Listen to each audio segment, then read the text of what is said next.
When I was little, my father was famous.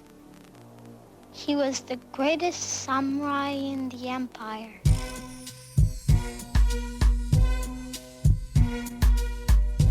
He cut off the heads of 131 lords. He was the greatest samurai in the empire. And he took me with him. Hey everybody, over the last week I've been confronted with the same claims coming at me from different directions in slightly different forms, and it tells me that a lot of people need this explained to them. We're all familiar with the standard globe denier claims. Water doesn't curve. All lakes and oceans are flat. We have comments from people such as Craig C., who says that the oceans don't curve down 1 degree. We have commenter Kirk Jones talking about the impossibility of having different apexes or peaks across different axes on a body of water. And we have D-Marble still trying to add validity to his laser demonstration using Google. Yes, that's the same Google that shows the Earth to be a globe. Using Google to show that the elevation doesn't change over the body of water he did his demo over. All of them are talking about the same thing, and in their own ways showing the same misunderstanding of up, down, and elevation. So let's talk about down. What is down? Put it simply, down is toward the Earth. Whether you think the Earth is flat or round, I think we can all agree on the description that down is toward the Earth. Down is the direction objects fall if you let them go. Whenever a globe denier asks how water can stick to the bottom of a globe, or if people in Australia are upside down, they are showing that they can't grasp the concept that down is toward the Earth.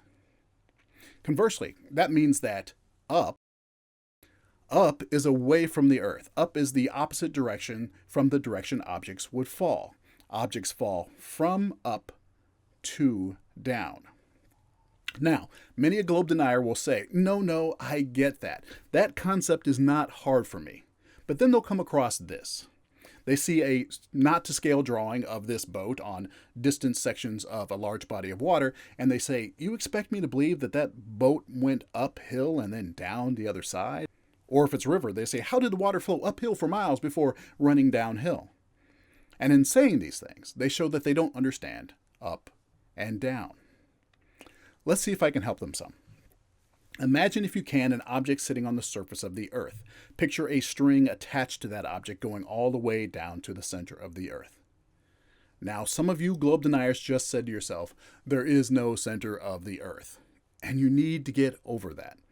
If you want to argue against the globe model, you have to have the ability to actually envision the globe model, or your claims will always come from a flawed position. So picture a string going down toward the center of the Earth, and it has a length of x. If this object is moved into a position where the length of that string is greater than x, it has gone up. If the length shortens, it's gone down. Got it? Now let's look at our boat.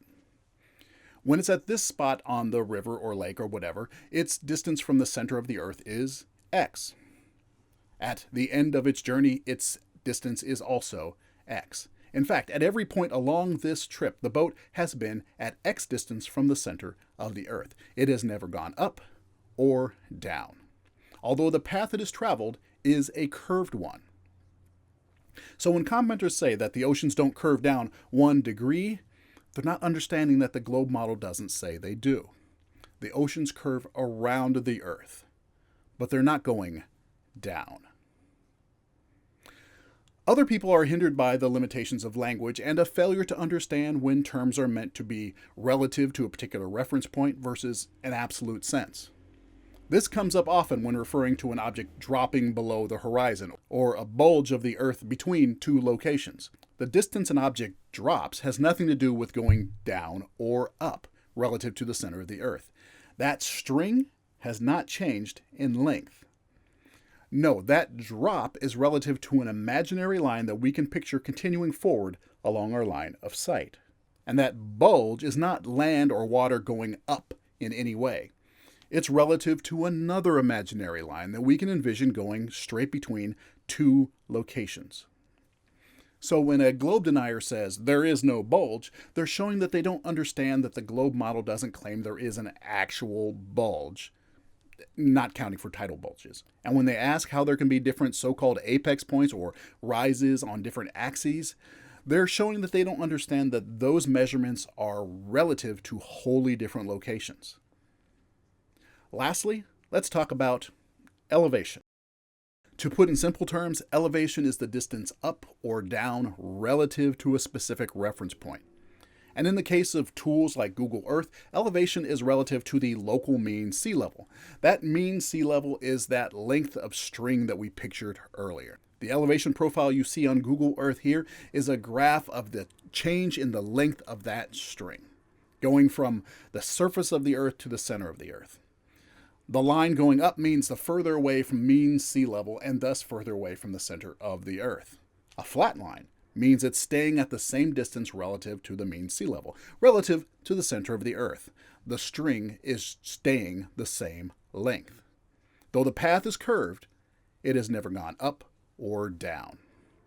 So when someone looks at this elevation profile of the Puget Sound area and says that this flat line shows that there's no curve over water, that Google must have forgotten to put in the curve, what they're showing is that they don't understand what elevation means. That they don't have the ability to envision the globe model that they are trying to criticize. But I also recognize that these concepts are not necessarily the easiest things to grasp. So it is my sincere hope that this video will bring some of you to a better understanding or be a resource for you to share with those you know are struggling with these concepts. That's why I do this. Thank you very much for your time. If you like this type of content, go ahead and subscribe to keep up to date. Maybe even consider becoming a patron, and then you'll get early access to nearly all of my content. But that being said, thanks for coming this far with me. I appreciate your time. Try to learn something today that you didn't know yesterday. If you can, help someone else do the same, and have a good time doing it. Take care, everybody. That's my job! That's what I do! I don't lose! I win! I win! Is there no one on this planet to even challenge me? Maybe you came by to congratulate me on last night's victory.